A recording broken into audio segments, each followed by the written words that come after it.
Mira भाईंदरमध्ये police भरतीसाठी आलेल्या उमेदवारांना सोयीसुविधांच्या अभावामुळे रस्त्यावर रात्र काढायला लागलेल्या व्हिडिओ हा समाज माध्यमावर व्हायरल झाल्यानंतर याची दखल परिवहन मंत्री प्रताप सरनाईक यांनी घेतली।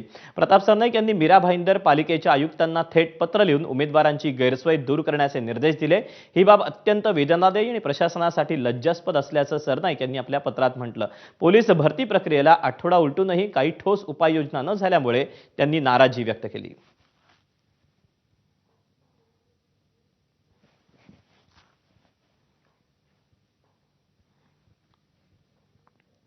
शिवसेना पश्चिम महाराष्ट्र संपर्क प्रमुख आणि माजी आमदार दगडूदादा सकपाळ यांनी लालबागची शाखा ठाकरेंच्या शिवसेनेकडे सुपूर्द करण्याचा निर्णय घेतला। हिंदू हृदय सम्राट बाळासाहेब ठाकरेंनी या शाखेचं उद्घाटन केलं होतं। ही शाखा लालबाग मार्केटमध्ये दगडू सकपाळ यांच्या नावावर होती। आज त्यांनी शिवसेना भवन इथे जाऊन दगडू सकपाळ यांनी ही जागा ठाकरेंच्या शिवसेनेकडे सुपूर्द केली।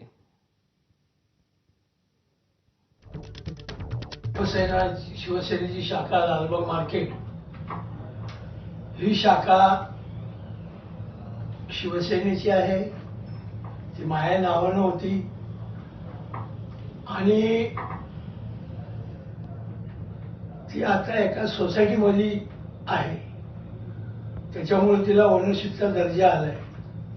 त्या शाखेचं उद्घाटन केलं बाळासाहेबांनी, ही माझ्या भाग्याची गोष्ट आहे। मी ती शाखा शिवसेनेला सपूत करतोय, देऊन टाकतोय। महाराष्ट्र भाजपनं महत्त्वाची एक बैठक बोलावली आहे।